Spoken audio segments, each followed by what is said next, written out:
আসসালামু আলাইকুম। রাউন্ড সিঁড়ির অনেক বড় সিনিয়র মিস্ত্রি দাদা, আপনি কোথায় আছেন, কেমন আছেন? আশা করি ভালোই আছেন। কিন্তু আপনি নিচে যে সিঁড়িটি করে গিয়েছিলেন, আমি তো এসে দেখে অবাক হচ্ছি যে আপনার এত বড় ইউটিউব চ্যানেল, এতগুলো আপনার ফলোয়ার, এত সুন্দর আপনার কথা বলার ধরন, অথচ আপনার হাতের কাজ দাদা এরকম। আমি তো ভাবতে অবাক হয়ে যাচ্ছি যে আপনার কাজ যে এরকম। তো সিঁড়িটির সকল মাপজোখগুলো আমি উঠিয়ে রেখেছি, কোথায় কি করেছেন। তো আপনি ধাপগুলো যে এক এক জায়গায় 7 ইঞ্চি, এক এক জায়গায় 4.5 ইঞ্চি করেছেন, এটা আপনার দ্বারা কি করে সম্ভব? তাই তো যার কারণে আর কি পরের সিঁড়িটি করার জন্য আমাকে আসতে হয়েছে। আমি উপরে আপনি দেখছেন উপরে আমি শাটারিং করেছি। তো নিচের সিঁড়িটি কিন্তু আপনি করেছিলেন।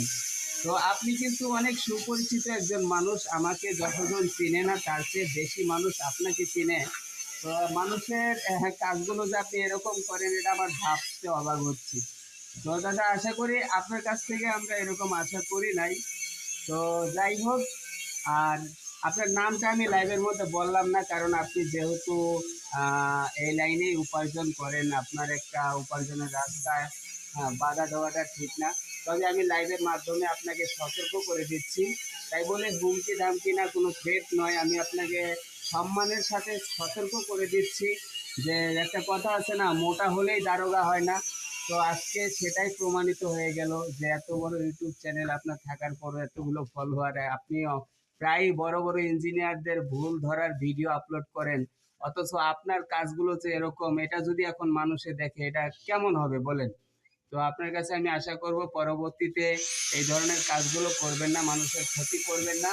আর যদিও কোনো বিষয় আপনার জানার প্রয়োজন থাকে, আশা করি এই ছোট ভাইয়ের কাছে, এই ছোট ভাইটার সঙ্গে যোগাযোগ করলে আমি আপনাকে একটা সঠিক পরামর্শ দিয়ে দিব ইনশাল্লাহ। কারণ হয়তো ইতিপূর্বে যারা আমার ভিডিও দেখেছে তারা জানে যে যে কেউ আমার কাছ থেকে সহযোগিতা চাইলে আমি কিন্তু তাকে সহযোগিতা দিয়ে দিই। আমি এরকম চিন্তা করি না যে ওই কাজটি আমার হাতছাড়া হয়ে যাবে, তাকে যদি আমি বলি দেই সেই কাজটি করলে আমার কি হবে। ভাই, রিজিকের মালিক আল্লাহ, কার রিজিক কে মারতে পারে? তো আমি একটু সহযোগিতা করার কারণে আরেকজন মিস্ত্রি ভাই যদি এরকম একটি কাজ করতে পারে, হ্যাঁ, তাহলে এতে আমিও সন্তুষ্ট।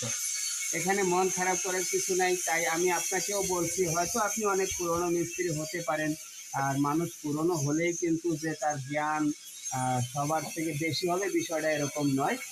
তো আশা করি পরবর্তী থেকে আপনি এই ধরনের কাজগুলো করলে সঠিকভাবেই করবেন। আর সঠিকভাবে করতে গিয়ে কিছু জানার প্রয়োজন থাকে।